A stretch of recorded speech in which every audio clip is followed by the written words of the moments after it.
Hi, everyone, and welcome to another episode of One Mic Night, the podcast that brings you stories of artists and people on their journey, helping to guide, answer questions, and motivate you in life and the business. My name is Luis, and I want to thank you guys all for continuing to follow me on this journey, inspiring people, interviewing people, and talking about topics that relate to life and hopefully inspire your life and change the world. If you haven't already, make sure you subscribe, drop down right now. Also click the bell because you never know when I'm going to drop another episode. And as I said in the last podcast episode, One Mic Night Talk podcast is now going to be combined with One Mic Night podcast with Marcos Luis. So the two streaming platforms will now be available only on YouTube and only on the One Mic Night podcast digital platforms. So thank you for joining me. The question of the day is, how do you change the world? How do you change the world through art? What is your voice and what can your voice do? My guest today does exactly that. She is a multimedia artist. She's also the author of When Women Speak Poetry, Anthology Volume 1. And she goes by the name of Ameerah Shabazz Bilal. Please welcome her to the show. Welcome. Good afternoon, I would say. Good morning, good evening, good day. That's perfect. Good day. That's right. Thank you for joining me. You're welcome. You're welcome. Just to update you, When Women Speak Anthology is my second book. My first book is Breathing Through Concrete.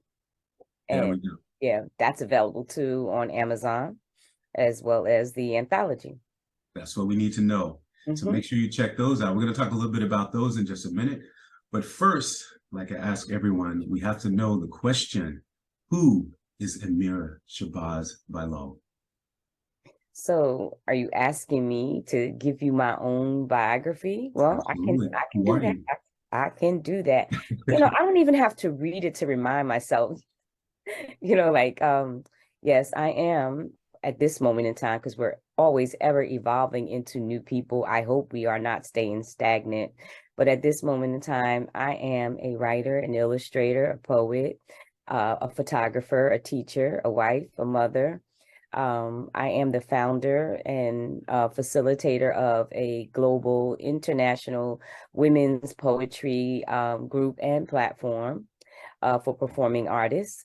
I schedule venues, I hold venues, I perform, or I rather say I read poetry. I talk a lot about activism. I talk a lot about children. I talk a lot about life stories. I think my purpose right now in life is to tell those stories, relate to people, and let everyone hear the voices of women, because we all know that women are empowering. And when we speak and our voices are heard, we have the ability to change worlds. So in a nutshell, that's who Ameerah Shabazz is. And I hope I didn't leave out teacher, because that's a lot. That's a lot. Yeah. Now, see, I have to say, this is exactly why I wanted to have you on the show, because we met briefly. Right? And in that brief amount of time, there's certain people that come into your life and you feel the energy when they walk in the room. I haven't had that energy in a long time, and you were one of them. So I was drawn to you. So I wanted to know what you I wanted to know what your story was. So I guess for all due purposes, you are a storyteller, if I could say maybe one word that sort of condenses all those. How did you get inspired to be a storyteller and an activist? Well, the activism comes through the stories. So on this journey, truly people who end up in these, and I'm not equating myself to this at all. I'm just making an analogy. People who tend to end up in these high places of our historical documents didn't know that they were going to be talked about well after they were no longer here. So let's start with that. They were just ordinary people, right? Who, for whatever power that may be existing, put them in the forefront of the lives of many others. So in this journey for me, I'm finding myself. Let's say that I'm finding myself. I've been a teacher for many, many years. So I started with presenting my children, like feeding into them, nurturing them, and then realizing that they were growing me. And there were so many stories that people didn't know about the lives that were in front of me that I began to tell those stories in the form of poetry. So I was, in fact, writing a novel, which hasn't been finished yet. And I put the novel to the side to continue with the stories through poetry, because I felt that poetry stories were shorter or easier to complete. You know, the project was started and done, and the novel was going on forever because it's the story of life. So it's going to be short form. Yeah. And I also realized, without knowing, that I developed into being a photographer. And that just started with picking up someone else's camera because their hands were full, and they said, "Oh, I saw some of your pictures before. You got a great eye. Shoot this scene for us." I was like, "What?" And I hadn't put down the camera since then. And then I'm looking back at family photos, and I'm noticing I always had a camera in my hand to begin with, or a video recorder. And this goes way back. Like my daughter is in her late 30s. This is way back. She was like 2. The stories of the children, I would allow them to form poetry groups and tell their stories, and not allow them to just talk about roses are red, violets are blue, and oh, I love you. Because, you know, at that age, middle school students just want to talk about the love of their life, who broke their heart. But I wanted them to dig deeper. So from historical aspects, I started to teaching them the history of the United States, basically our history, meaning all inclusive. And at the end of these sessions, they would put on performances. And the performances grew out of things that they learned, things that they felt, and where they were coming from. And so this journey was a compilation of their story and photography, and then my poetry. And if you've ever seen any of the gallery exhibits where my work hangs, I like to tell people that the photos, the images that I take are stories in themselves, and they're stories without words. So when you look at an image, you immediately are attracted to it because it's telling you a story. Absolutely. Photography is a story. It's one snippet of a piece of time that has value and story around it.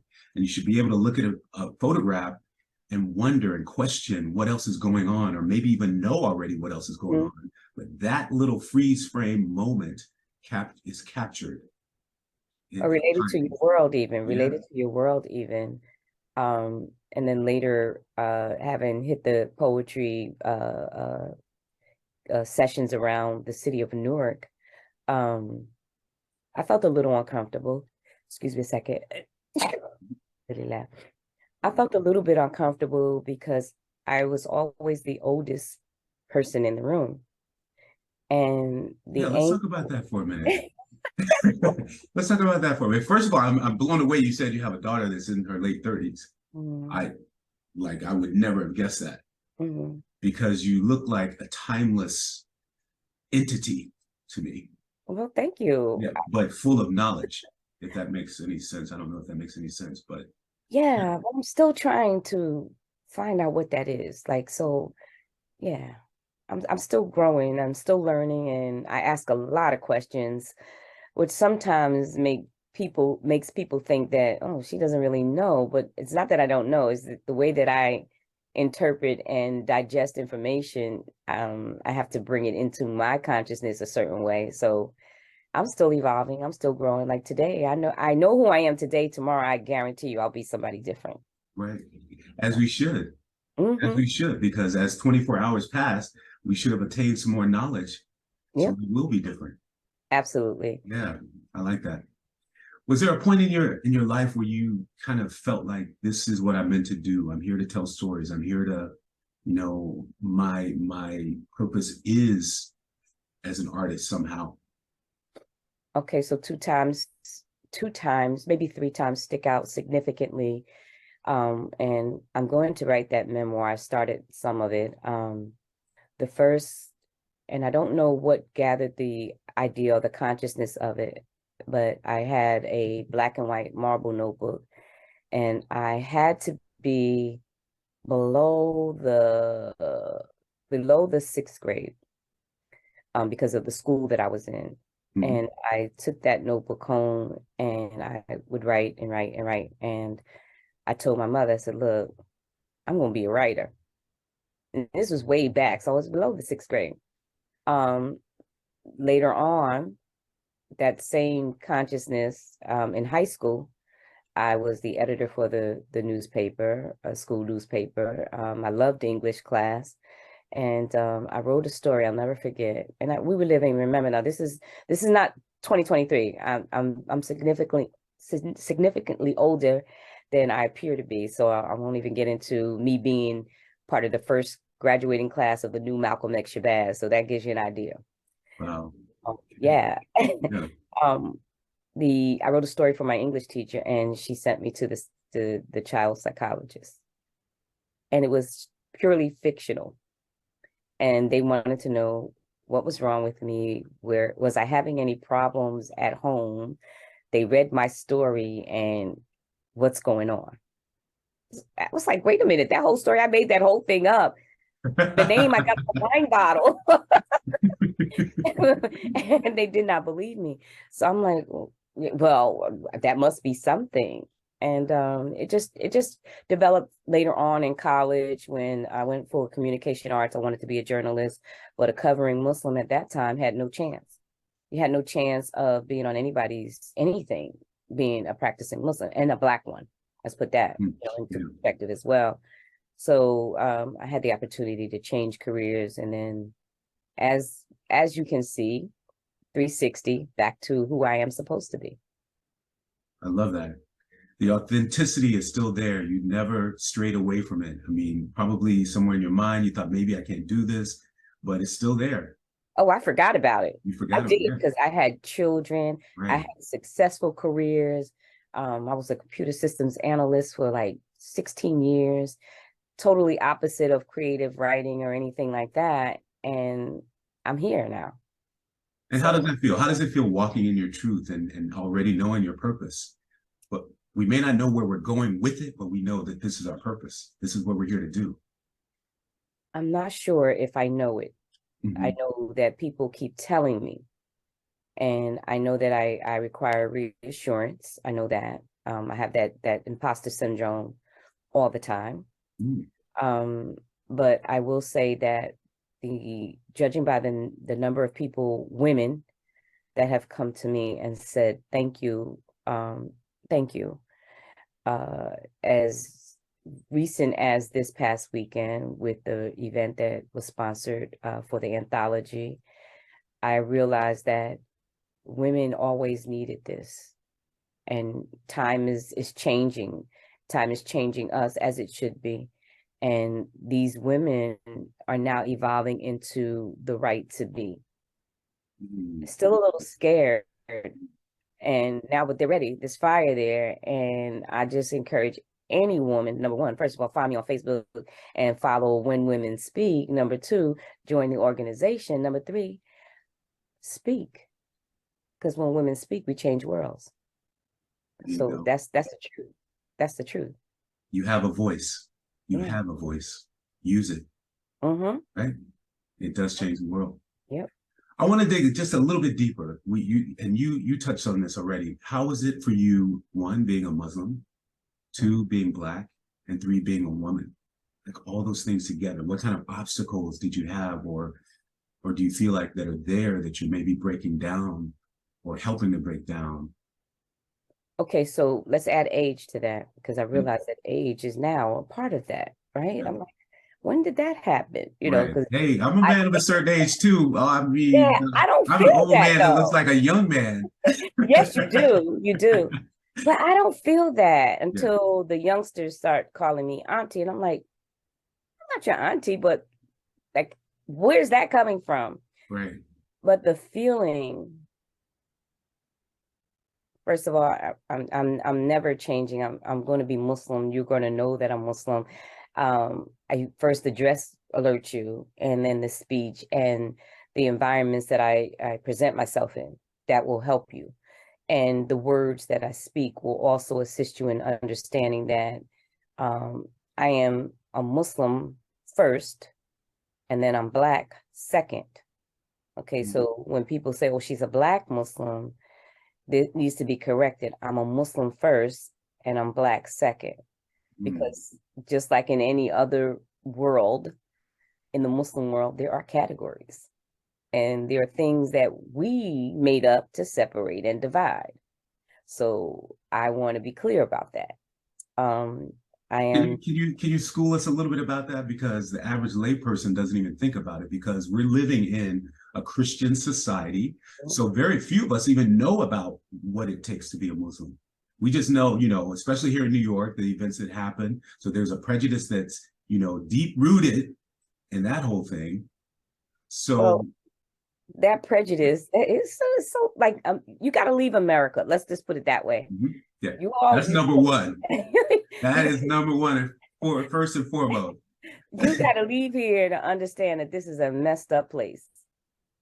Because when you come back, when you go out and you start, because it's in your subconscious, and you behave a certain way, and you're like, wait, why isn't anybody else like I think they should be? It's from here. Absolutely. It's from here. So being a Muslim and being African American, I have a problem with that label too, but I'll talk about that later. The first thing they want to ask me is about Farrakhan. I don't know about Farrakhan. Other than what I've read in books. I do know about Malcolm X, because everybody knows about Malcolm X, and he happens to be one of my favorite intellectuals and my favorite Muslims. But I was never in the Nation of Islam. So automatically, because I'm Black, they want to put us into that category. And there's nothing wrong with the people that are in the Nation of Islam. I just happen not to be one of them. And then when you move into more mainstream Islam, well, first they only see the Black skin. With me and my daughters, though, they have a problem because they're not sure what we really are. Right. And we try not to talk too much, because the talk will give it away immediately. But initially, are you Moroccan? Are you from this country? No, we're from New Jersey. Yeah. So, but they have their prejudice within mainstream Islam, because they too want to take on the idea that if you're Black, you don't know anything.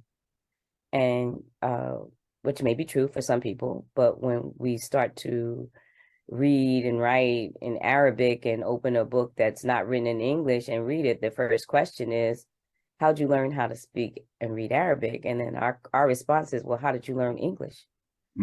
Oh, yeah.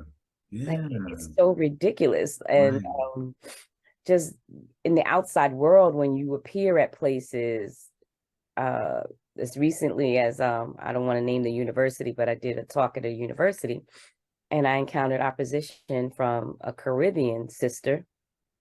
It was very harsh, and the only reason that she could have for coming at me was because I was in full garb, and she was speaking with the Caribbean influence, not knowing that I'm Caribbean as well. So when she started to say certain things and I started to respond a certain way, the flavor changed. So we got all of these, we got ourselves against us, we got the world against us. And you couple that with being a woman, an intelligent woman, and I'm not going to ever be shy of saying that there's a certain level of intelligence in front of you. It's rough. You can't, I don't put your guard down. Like it's there. I'm not as quick as some in responding, and often you don't need to respond to every gunfight. But the way I'm feeling today, 2023, there's going to be a definite response. So it is it's many. And I was going to say that I think you do through your art in many ways. Yeah. Absolutely you do. You may not have to respond to them personally at that moment, but through your art, you do it. It's very complicated. It's very complicated. Because even in the images that I'm showing now, I have a gallery in Newark, New Jersey, 800 Broad Street, and I have one that's opening in New Brunswick above Art Studio. and I'm doing portraits, and I'm portraying mostly women, and I'm portraying mostly women who are Muslim, whether they're covered or not, whether they're Black or not. So that should be interesting, an I interesting like that. story. And what kind of message are you sending out with those? We is we. I love it. And I mean, if the world can be taken over by the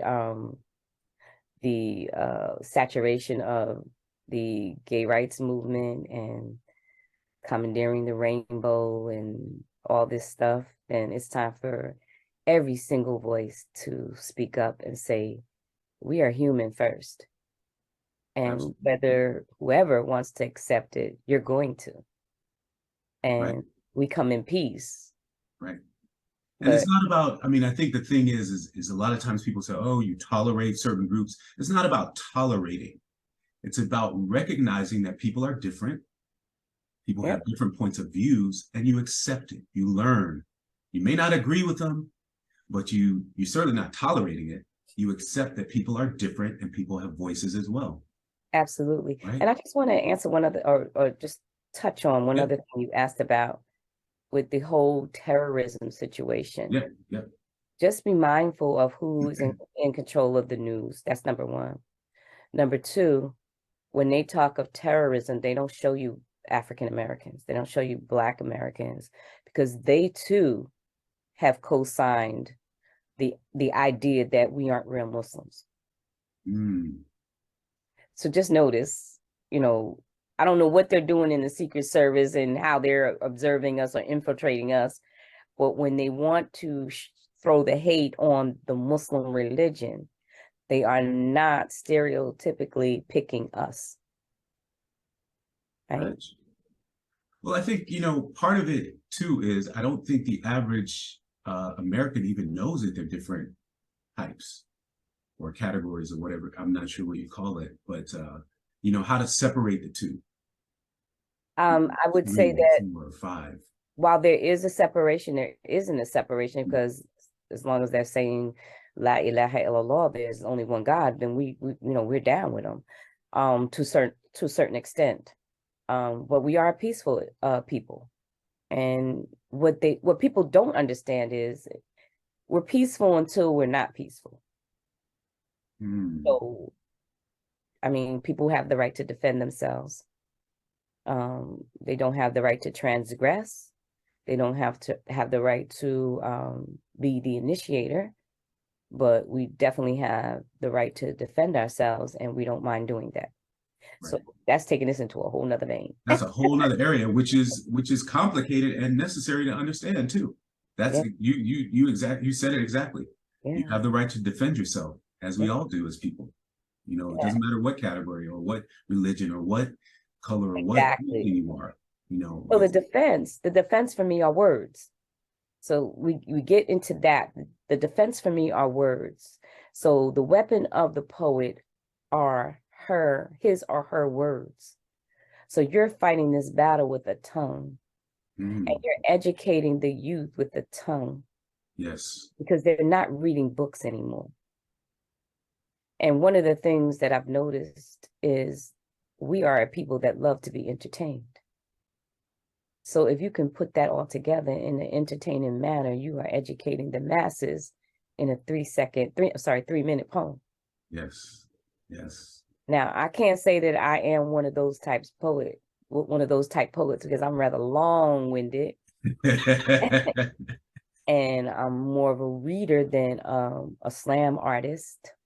But I give kudos to those young people out there that are fighting the good fight and keeping us relevant. Because when they stopped painting those gold letters in the street, they went on to another idea that they wanted to fill our consciousness with, and it's whatever they put on the media, that's what we're following, because we're like sheep. Yes. Yes.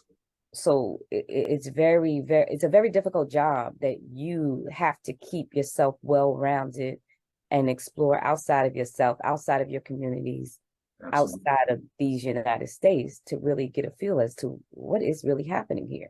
Absolutely. two things you just said. One, we have to do our own due diligence on educating ourselves. Even if you do watch the news and they're filling you with all their side, their information, their propaganda, you also have to take another point of view. So as I've said before, you watch the news here, the local news, you also got to watch the BBC. You also have to watch different points of Al view as to Jazeera. how, right? And figure out what it all means on your own. The And other thing, look at life. Look at. absolutely. And that ties into the second thing you just said, traveling. I always say this, traveling is the best education we can have.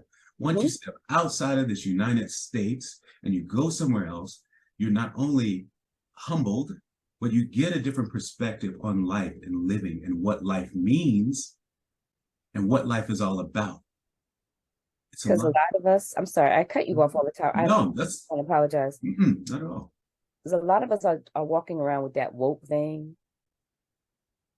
We don't even know what woke is because we've only experienced this. And we don't know that even though we're woke, we're still treating our own selves as second-class citizens. Say it again. Because we don't know what like you are on a constant defense, or you should be. And to live that trauma your whole life, your mother lived that trauma, your grandmama lived that trauma. And then they tell you not to be an angry individual. Like, just drop it like Jesus, turn the cheek. Meanwhile, you're still at the bottom of the social economic grind. Absolutely. Capitalism is not your friend. We do have modern day slaves. That's the so-called Black middle class. I could go on. Yeah, go. Let's talk about that for a minute. What do you mean by that? What do I mean by that? Okay, I'll take myself. I'll be very personal and transparent. I am a teacher. I am a graduate with 3 degrees. I own 2 companies. My husband works, and we have 5 children.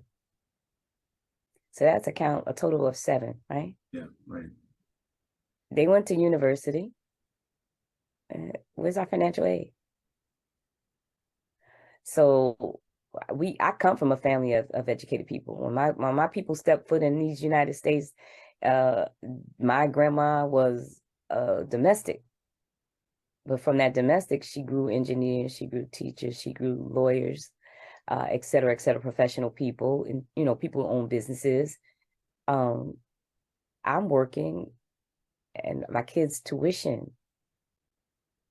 So we put them through education because there was no doubt that they were going to go to college, whatever. Right. And it's now a trap. It's a trap because if you want that paper, then you're going to be in debt and you're going to carry that debt, right? And then you have the other side of it saying, going to college is not worth it. And who's that for? Because last I checked, there are people going to college. They even lying to get in. Yeah, right, right. It's the same thing with not voting. Don't vote, it ain't for us. Well, last I checked, they lying, stealing, killing for that vote. Yep. Absolutely. Denying people the opportunity to vote, everything else. Yeah, you're absolutely right.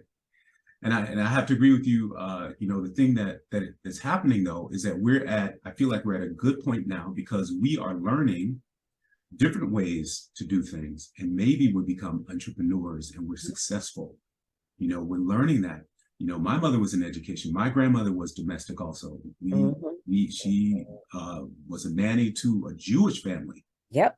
And to this day, I'm still friends with them. I still am in contact with them. We're still like uncle, aunt, brother, cousins situation.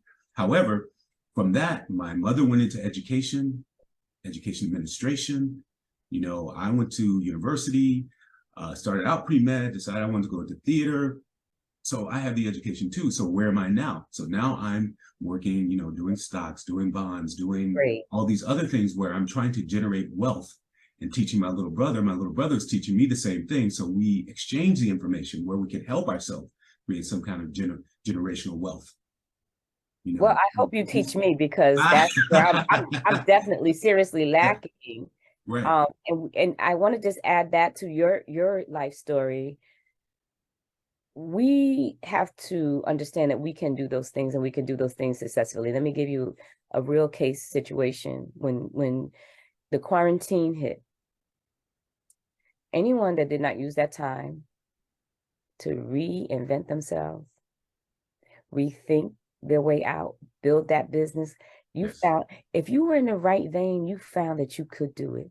Absolutely. Absolutely. And you did it.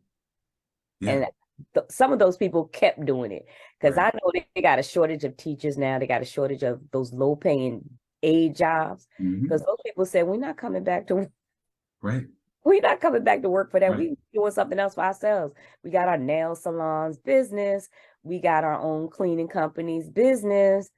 You know what I'm saying? Yeah. They Sure. realized, whoa, we either gonna sink here or we're gonna reinvent ourselves and we're gonna figure this out. And a lot of people did. And Yeah. I thank God, even through all the harshness of the quarantine and COVID, I thank God for that peaceful time where the artists bloomed. Yes. People came into Yes. a new way of living. And I just hope that we don't step too far from that understanding that we can do it. We absolutely can. And it's conversations like this that help us, help remind us. And it's too something like this, which is what I created. My platform came out of the pandemic. Mhm. This platform used to be an open mic for artists for 16 years. Oh, And during the pandemic, I changed it into a virtual platform where I could interview artists and give inspirational stories and, have psychotherapists on. And we talk about the state of Black people and how we can shape our lives to be better and inspire people. And I host, events where I can moderate panels talking about mental health and things like that. So yeah, beautiful. if you didn't find yourself during the pandemic, you missed out on a huge opportunity. Huge. Huge. I followed your footsteps, because When Women Speak, which is the platform that I facilitate and found, we were doing the same thing. We were hosting open mics. Yeah. We had a location and we were going strong, packed houses. And when they shut everything down, we went virtual. Right. Yes, and we thought it was like, oh, well, what we found from that whole virtual experience, When Women Speak became a global network. Yes. So Yes. we Yes. were outside of our little community, and Right. now we have members as far away as India and France, as southern as Jamaica, as northern as Canada. And when I tell you, women get on the computer at 2 a.m. in their country. Absolutely. I was Absolutely. just I was just on a platform 4 a.m. in New Delhi, See? and that's what we got from the pandemic. I don't know what Right. these folks got. That's right. I mean, it was the worst of times, but it was the best of times too. If you use it in a way that was, good for you. Yeah, One Mic Night last year was the top 3% of international podcasts on Spotify. beautiful, So beautiful. we got people from the UK, we got people from India, we got people from all over the world listening to the podcast. And that's what it's all about. It's about that human connection and how you use and take that moment, to spread the word and use your voice and allow other people to connect with you and use their voice. Absolutely. Yeah. Let's talk about some of your work. Hmm.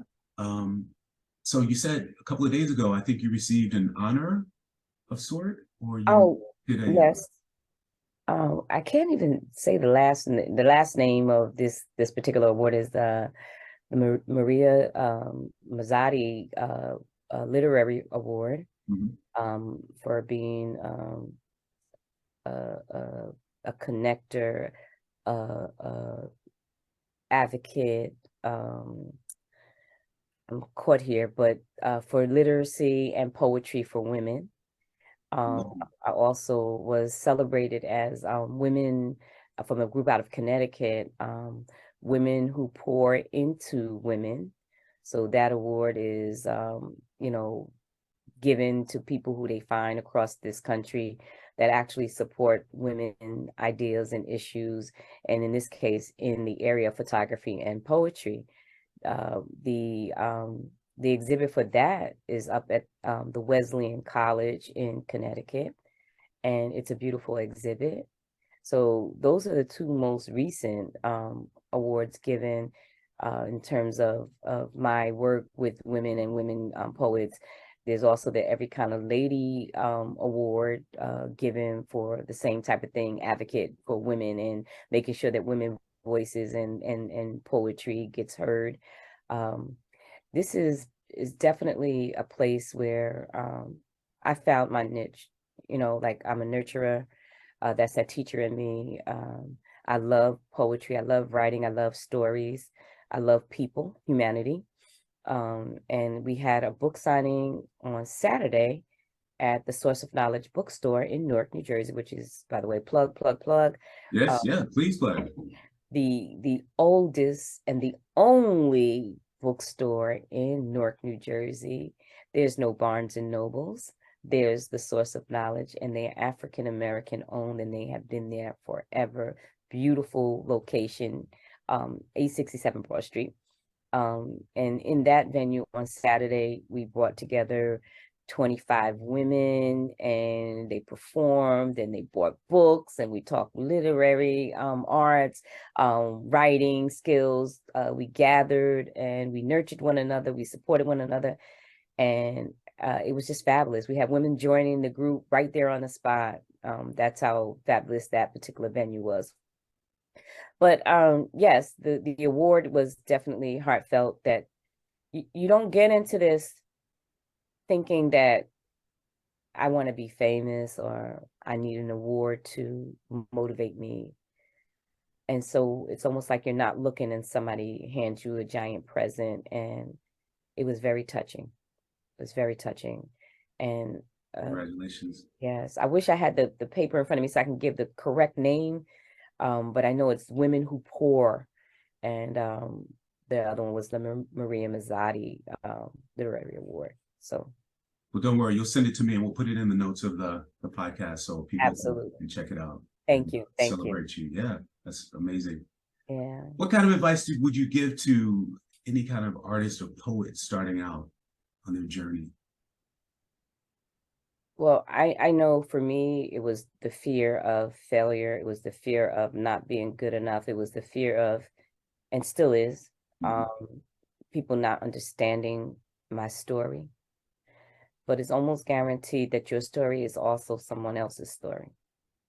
And you'll find that when you get on a stage or you write a piece that's published, somebody will reach out to you and tell you, I can relate to that because. So the advice is, you're scared and you're going to be scared, but go ahead and take that chance. And if you have to mumble when you go out there, mumble, but get that voice out that gut, out that throat, over that tongue and out that mouth. It'll free you. It'll free you.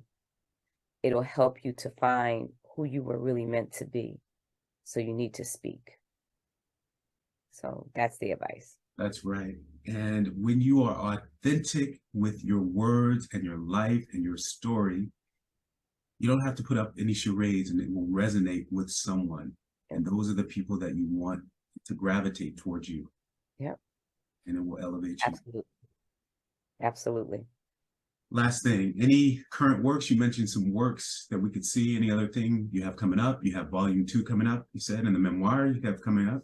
Well, those things are not done, so I'm not even going to put them out there because they're not even anywhere near being published. But I do have currently out in publication, Breathing Through Concrete, which is my anthology solely written by me, telling the stories of children that I have met through my years of teaching. And the stories are not necessarily happy ending stories, because people are always trying to figure out, why can't Billy, Muhammad, Ahmed learn? Why is he so bad? Why do we have to classify people's kids? Or why is my son being classified? But as an onlooker, the teacher, and spending time with these children, I realized that they come to us with so many layers that you can't even begin to unpack. And so when he's not talking, or he's over talking, or he's masking some pain or fear from home, this will be the fuel for him not being able to concentrate to so-called learn. But what does he come to you with? He's already learned some things. So what can he teach you from his life? So that's Breathing Through Concrete, and it's a wonderful read. The second book is a compilation of over 60 women poets, which I'm the author of, and the editor and the illustrator. So it has a lot of my photography in this anthology. It's a beautiful book. It's a beautiful book, and it's a beautiful read. I'm not just saying that because I'm totally involved or hooked on it. When I was putting it together, I can't tell you the tears that I dropped, the stories that I connected with, the voices that I heard from far and wide. And most of the time, the men are trying to figure out, what is this group When Women Speak? Is it a man bashing group? Like they get together, but now it's coming into focus that it's far from that. And it's just a beautiful collection of work. And yes, volume 2 is not together yet, and it will not be, because we're still working with volume 1 and getting people to hear it. And we're thinking about maybe doing a stage play, monologues of some of the pieces in the book, which would be phenomenal. And just to add, When Women Speak has a very diverse group of women. Just because I sit here in front of you as a Muslim who happens to be African American, we have women from all over the world in this book. We have women from all socioeconomic levels. We have women from all levels of education. We have people who sit on high boards at great universities, both in the United States and abroad, that are featured in this book. So if you do not get a copy, then it's totally your loss. There you go. You just said it. I'm getting my copy. I know that. It's a beautiful read. I love that. And the final question for you is, how should we view a woman, Black, Muslim, of a certain age? How should we view her? And not necessarily in those orders, because you've already set the order for us, but how should we view her? Meaning, I'm sorry. That's okay. Meaning when we see you. Human. How should we view you? Human and respectfully. Respectfully human. That's the title, Respectfully Human. Because I'm all of that, but at any given moment, I may be one or two of those. And if you keep me in the category of respectable human, then you'll be okay, no matter who I am. I love it. I love it. All right. So please tell us how we can keep up with you, how can we get in touch with you, social media, all those things. Well, before I give you that information, I didn't mention that I need you guys to drop by the please, yes. Gallery at Above Art Studio beginning May 20th. Stop by and see some of the photography. And it's sort of like on the lines of a Gordon Parks. And I don't know if you guys are familiar with Jamel Shabazz, who documented lives. Gordon Parks before Jamel Shabazz in the 80s. And now you have myself and you have Armando Diaz documenting these things in a more current environment. It's a beautiful exhibit at the Above Art Studio in New Brunswick, New Jersey, during the month of May all the way through June. And you can get in touch with me on social media. I'm on both platforms, Instagram and Facebook. On Instagram, I'm Ameerah Bilal, Bilal. And on Facebook, I'm Ameerah Shabazz Bilal. But most times when they start typing my name, I come right up. So I don't know what that is. I come right up. So yes, please follow me, tag me. If you have poetry events and you'd like for me or my group to show up and show out, shoot me a DM. We have a beautiful schedule. We're going to be in Newark, New Jersey on Saturday at Evolu Culture, doing our thing. We have at the end of the month, Atlantic City, doing the Atlantic City Poetry Fest. And there's a couple of more in between there, but I don't have the dates and the time, so I'm not going to even bring that up. But follow me and you'll get it. There you go. Make sure you follow Ameerah Shabazz Bilal. On Instagram, it's Ameerah_Bilal. Yes. And on Facebook, it's Ameerah Shabazz Bilal. Make sure you follow. show up at some of the events, and definitely take care and buy some of the readings and literature on Amazon, as we mentioned before. Those things will be in the notes of this episode. Ameerah, thank you so much for your energy. Thank you for your light. Thank you for empowering women. Thank you for just being you. I appreciate it. Please come back to the show anytime. I will. Thank you, Marcos. And guess what? You're going to have an invitation to my show. All right. I like that. I like that. Look forward to that. I also host When People Speak, myself and James Ellerby, and we will look forward to having you on that platform. I love that. I'll be there. Thank you. Okay, thank you. Everybody, please make sure you follow Ameerah, and make sure you follow me at Marcos Luis, MarcosLuis. You can follow the show at One Mic Night. One Mic Night is spelled OneMicNite. If you'd like to show some love, you can go to anchor.fm/One Mic Night, and you can hit us up if you know what I mean. Thank you guys for all joining me. I'll see you next time. Also, make sure you check out the notes too. Check out my store, Elements of Life, Azule's EN. The link will be in there. Things that complement your lifestyle. You'll love it. Check it out. We'll see you next time on One Mic Night podcast. Take care, everyone.